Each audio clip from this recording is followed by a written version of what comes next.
watu wa serikali ambao wanasema George Natembeya alistage manage hiyo kitu yeye mwenyewe.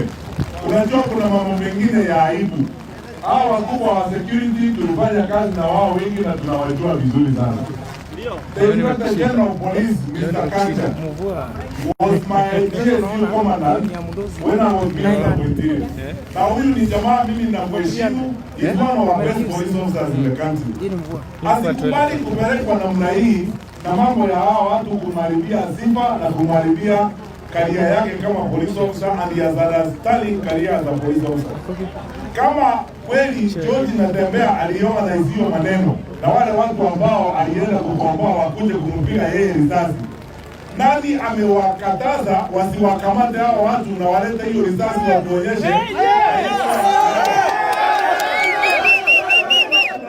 kuendesha watu namna hii na ushenzi anao wanafikiri hivyo ndivyo nchi inapaswa kuendeshwa. Wakenya hawezi kukubali maneno kama haya. Na tusiharibu nchi yetu kwa sababu ya siasa duni na mambo ya pesa na upumbavu kama huo.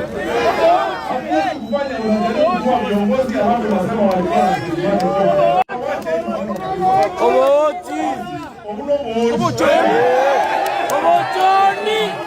Obochoni Omogambi